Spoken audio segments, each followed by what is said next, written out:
All right, today we're going to dive into a pretty provocative analysis called corruption of the faithful. Now, what if the very foundations of our society aren't nearly as stable as we think they are? This text, it paints a really stark picture of the modern world, and we're going to break down its core arguments step by step. So, right out of the gate, the analysis hits us with this bold claim. Democracy is not a system of governance, but a battlefield of narratives.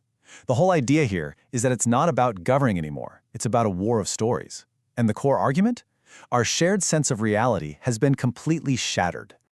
And that, right there, puts a really critical question on the table for all of us. What happens when truth is no longer that solid ground we stand on, but becomes a weapon? That's exactly what we're going to explore. Let's trace the argument together. Okay, so the first step in this whole breakdown, according to the text, is a full-blown war on truth itself. And the analysis is pretty clear. This isn't just about people disagreeing on things. No, it's much deeper. It's about language and reason. You know, the very tools we use to make sense of the world being turned into actual weapons. The source has a pretty powerful term for this broken foundation, the shattered logos. Now, if you're wondering what the logos is, think of it as the basic underlying principle that there's order and reason in the world. You know, the idea that words mean things and the truth is something we can actually find together. The argument here is that this anchor, it's just gone, and it's left us all adrift in this sea of confusion. And this comparison here, it really gets to the heart of the argument. You can see the shift, right? We've gone from a place where truth was the foundation to a place where truth is the battlefield. We've moved from using words to find truth to using them as weapons. So the goal isn't understanding anymore, it's all about controlling perception. So according to the text, this narrative war isn't just random chaos. It has three sort of unwritten rules. First up, the power to name is the power to rule. Basically, if you control the language, you control the whole fight. Second, contradiction is strength. Keep shifting reality and you keep people constantly reacting, never thinking.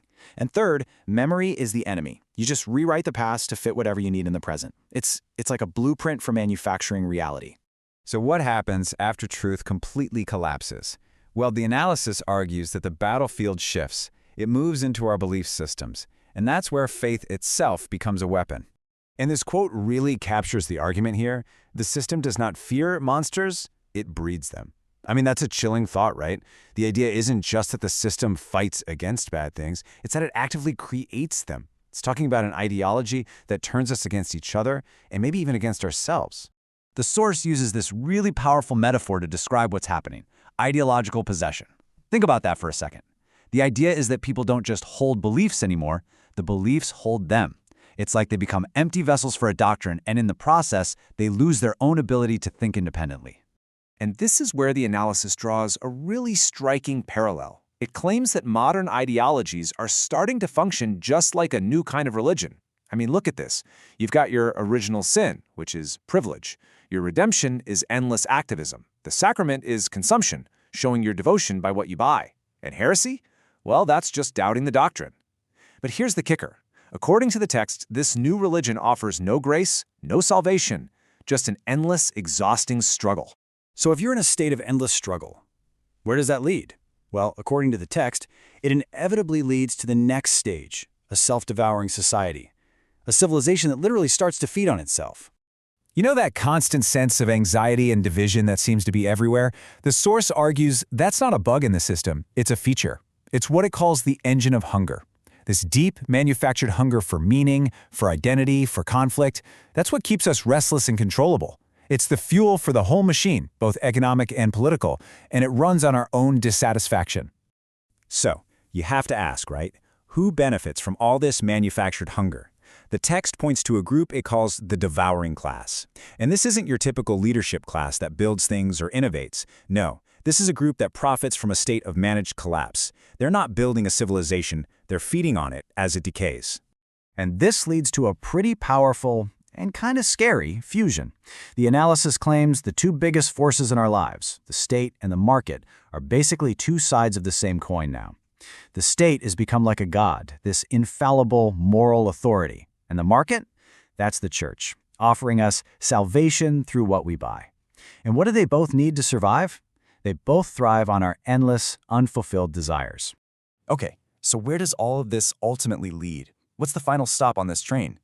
The argument's conclusion is pretty stark.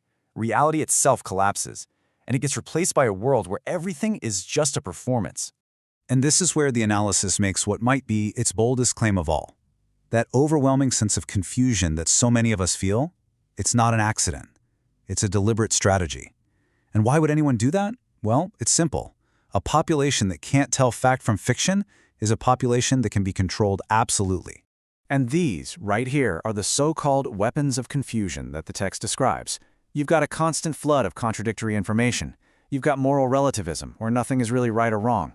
Overwhelming complexity designed to just paralyze you. An endless stream of manufactured crises. And of course, rewriting the past so nobody knows where they came from. The goal of all of this? It's the same. To completely overwhelm our ability to think, and to make any kind of real resistance seem impossible. And this brings the entire argument full circle, right back to the beginning, language. Because when reality itself collapses, language is maybe the final casualty. It stops being a bridge to the real world and instead becomes a weapon used to create a new, totally manipulated one. And all of this brings us to the text's final diagnosis. And I've got to say, it's probably its most challenging one. So what is that final diagnosis? It's that democracy itself has become nothing more than a performance. It's no longer a real system for participation. Instead, it's become this hollowed-out, carefully staged ritual. And it's all designed to give us the illusion that we're in control, while the real power just operates behind the curtain.